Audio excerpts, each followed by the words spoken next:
कक्षा 10वीं वाले सभी विद्यार्थियों का बहुत बहुत स्वागत है। एक और बहुत ही दमदार और बहुत ही शानदार वीडियो आप लोगों के लिए यहाँ पर हम लेकर आ चुके हैं, जिसमें पूरा सॉल्यूशन हम देखेंगे। यहाँ पर ऐसे क्वेश्चन रहेंगे जो अधिकतर स्टैंडर्ड और बेसिक गणित से मिलकर आपका बनेगा। हमारे सभी कक्षा 10वीं वाले विद्यार्थी वेलकम बैक कीजिएगा, आप सभी का स्वागत है। आप सभी जैसे कि जानते हैं 24 फरवरी को आपका गणित का पेपर है, तो उसके लिए यहाँ पर आप लोगों की बेस्ट तैयारी करवाई जा रही है। जो दोस्त चैनल पर पहली बार आए हैं, चैनल को सब्सक्राइब ज़रूर कीजिएगा और घंटी बटन कॉल पर करना, जिससे आने वाला वीडियो आपको मिल सके। आइए तो बिना देर किए हम स्टार्ट करते हैं पहले प्रश्न से।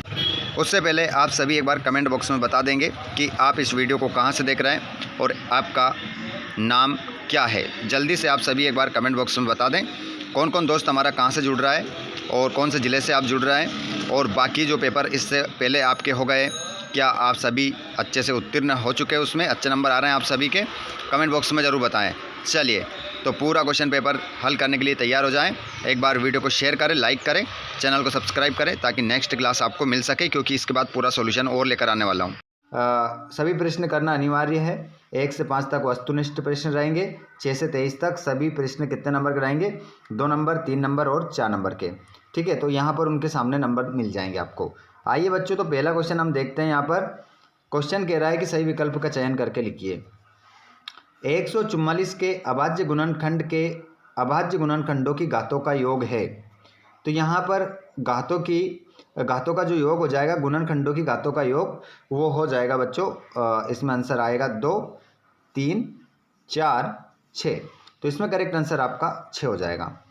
द्विघात बहुपद x की घात 2 प्लस 5x प्लस 7 में शून्यकों के योग व गुणनफल का योग है 2 - 2 12 - 12। तो इसमें आपका करेक्ट आंसर हो जाएगा 2 आंसर इसमें आपका आंसर होगा। बिंदु कोष्टक में आपको दिखाई दे रहा है यहाँ पर -3, -4 की x अक्ष से दूरी है। 3 होगी या -3 होगी, 4 होगी या -4 होगी। तो इसमें आपका जो आंसर होगा वो निकल कर आएगा 4। ऑप्शन नंबर सी के साथ आप लगाएंगे। अगले क्वेश्चन को हम देखेंगे। 4 और 6 का समांतर माध्य है 4, 6, 5, 2। तो इसमें आपका करेक्ट आंसर जो हो जाएगा वो हो जाएगा बच्चों 5। द्विघात समीकरण √2x की घात 2 माइनस √5x - 3 √2 बराबर 0 का विविक्तिकर है। 19 होगा, 28 होगा, 29 होगा, 30 होगा। तो इसमें आपका आंसर होगा बच्चों वो हो जाएगा 29। 29 आपका करेक्ट आंसर इसमें होगा। उसके बाद में समीकरण युग्म 3x + 4y = 6 एवं 6x + 8y = 12 बराबर 0 के ग्राफ द्वारा निरूपित रेखाएं परस्पर प्रतिच्छेदी है, समांतर है, समपाती है, इनमें से कोई नहीं। तो इसमें आपका करेक्ट आंसर होगा समांतर है।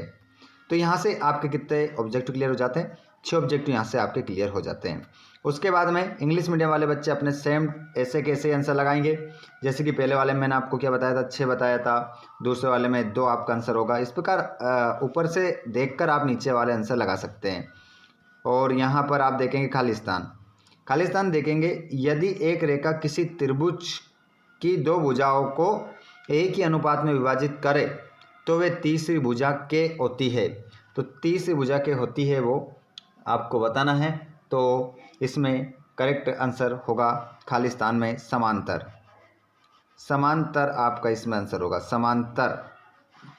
अगला क्वेश्चन है त्रिज्या r व कोण थीटा वाले वृत्त के चाप की लंबाई का सूत्र। तो इसका जो सूत्र होता है ना बच्चों, वो सूत्र आप लिख देंगे θ/360 डिग्री गुणित 2πr। ये आपका इसमें आंसर हो जाएगा। ठीक है, इस सूत्र में यहाँ पर लिखना है।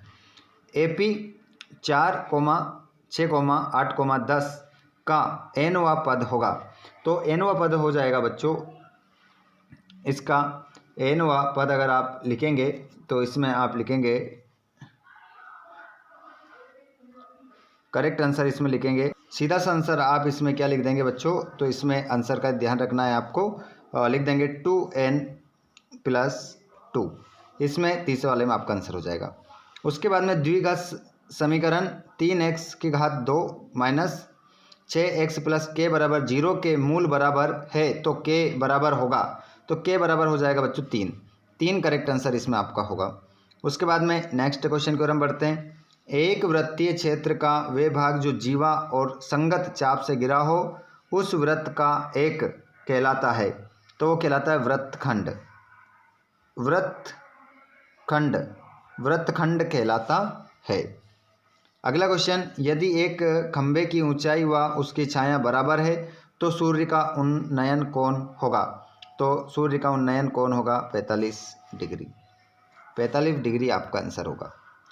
यहाँ पर फिल इन द ब्लैंक्स, तो लास्ट वाले में तो अभी हमने 45 लगाया, ये हो जाएगा। उसमें 3 जैसे कि यहाँ पर लगभग जो क्वेश्चन हैं आपके सेम रहेंगे, जैसे कि सूत्र वगैरह है, सेम आंसर आपका रहेगा। पहले वाले में इक्वल हो जाएगा, यहाँ पर इस प्रकार आप देख लोगे, कर लेना आपके हिसाब से। ट्रू फॉल्स हमारे सेम रहेंगे हिंदी मीडियम और इंग्लिश मीडियम में, तो उसमें कोई दिक्कत नहीं आएगी। पहला क्वेश्चन तीसरे का, यदि 2 समद्विबाहु त्रिभुजों के शीर्ष कोण समान हो तो वे समरूप होते हैं, तो इसका आंसर आपका पहले वाले में होगा सत्य। ट्रू आपका इंग्लिश मीडियम वाले बच्चे इसमें ट्रू करेंगे, जैसे कि ये पहला आपको दिखाई दे रहा है, ट्रू आएगा इसमें। बिंदु हो कोष्टक में -3,0 कोष्टक बंद एवं कोष्टक में 3,0 कोष्टक बंद को मिलाने वाले रेखाखंड का मध्य बिंदु मूल बिंदु होगा, तो ये भी बच्चों आपका सत्य हो जाएगा। दूसरे में भी आपको सत्य आंसर करना है। किसी वृत्त की 2 त्रिभुजों त्रिज्याओं व संगत जीवा से घिरे क्षेत्र को त्रिज्यखंड कहते हैं, तो इसका आंसर आपका सत्य होगा। असत्य लिखा देखिए यहाँ पर, 30 में कट लगा दिया मैंने, मतलब आप क्या लिखेंगे असत्य। किसी वृत्त पर स्थित एक बिंदु पर 2 स्पर्श रेखाएं खींची जा सकती है, तो इसका आंसर भी आपका असत्य होगा बच्चों। उसके बाद में 5वां, किसी वृत्त की स्पर्श रेखा वृत्त को केवल एक बिंदु पर प्रतिच्छेद करती है, तो इसका आंसर आपका सत्य हो जाएगा। ठीक है, लिख दीजिएगा। लास्ट वाला, केंद्रीय वृत्ति के तीनों मापकों में एक अनुभाविक संबंध 3 मध्य का बराबर माध्य प्लस 2 बहुलक है, तो इसका आंसर भी सत्य हो जाएगा। ट्रू इसमें आप करेंगे, इंग्लिश मीडियम वाले बच्चे ट्रू करेंगे। जैसे कि पहला आपका ट्रू, ये भी ट्रू, फॉल्स, ये फॉल्स, ये भी ट्रू, ये भी ट्रू, इस प्रकार आपका आंसर हो जाएगा। ठीक है, नेक्स्ट क्वेश्चन की ओर हम बढ़ते हैं बच्चों, और नेक्स्ट क्वेश्चन में हमारी जोड़ी रहेगी। जोड़ी हमारे इंग्लिश मीडियम वाले और हिंदी मीडियम वाले बच्चे सेम मिलाएंगे। ऐसी घटना की प्रायिकता जो घटित नहीं हो सकती, तो आंसर हो जाएगा 0। कोट 30 डिग्री का मान, तो इसका जो मान निकल कर आएगा बच्चों, वो निकल कर आएगा √3। कोसेक 30 डिग्री का मान, तो इसका आंसर जो निकल कर आएगा बच्चों वो 2 निकल कर आएगा। और sec square theta -10 square theta बराबर, तो इसका जो मान निकल कर आएगा बच्चों 1। बेलन का वक्र पृष्ठीय क्षेत्रफल, तो इसका जो आंसर निकल कर आएगा बच्चों वो निकल कर आएगा 2πr/h। अर्धगोले का संपूर्ण पृष्ठीय क्षेत्रफल, तो 3πr²। इस प्रकार जोड़ी मिल गई। सेम टू सेम जोड़ी आपको इंग्लिश मीडियम में भी मिलाना है। हमारे इंग्लिश मीडियम वाले बच्चे जोड़ी हिंदी मीडियम को देखकर मिला लेंगे, सेम रहेगी, कोई भी अंतर नहीं होगा। उसके बाद में एक शब्द एक वाक्य में उत्तर रहेंगे आपके। उन्नयन कोण की परिभाषा, और प्रथम ए व सर्वांतर डी वाले समांतर श्रेणी के n पदों के योगफल का सूत्र लिखिए। तो ये दोनों आंसर मैं आपको लिखे हुए बता रहा हूँ। ठीक है, उससे पहले एक सिक्के को 3 बार उछालने पर प्राप्त सभी संभव परिमाणों की संख्या लिखिए, तो 8 आंसर हो जाएगा। बिंदु कोष्ठक में a, b की मूल बिंदु से दूरी का मान लिखिए, तो इसमें आपका करेक्ट आंसर जो होगा वो होगा बच्चों 2 माफ़ कीजिएगा a² + b², ये चौथे वाले का आंसर हो जाएगा। उसके बाद में वृत्त की छेदक रेखा की परिभाषा और आधारभूत समानुपातिकता प्रमेय का कथन लिखिए। तो यहाँ पर हम 5वां 6ठा, पहला दूसरा इनके आंसर हम देखेंगे। 2 आंसर हमने देख लिए, 4 प्रश्नों के उत्तर हम देखते हैं हमारे स्क्रीन पर।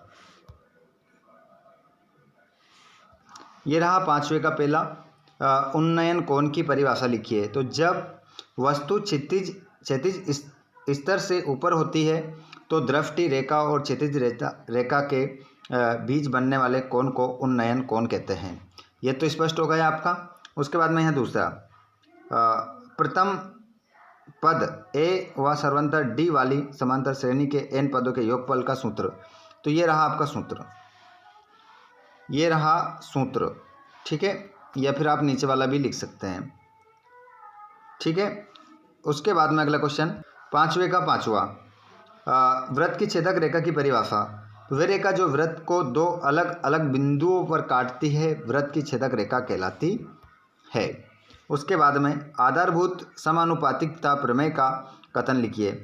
तो इसका जो कथन होगा, यदि किसी त्रिभुज की एक भुजा के समांतर अन्य दो भुजाओं को भिन्न भिन्न बिंदुओं पर प्रतिच्छेद करने के लिए एक रेखा खींची जाए तो यह अन्य दो भुजाएं एक ही अनुपात में विभाजित हो जाती है।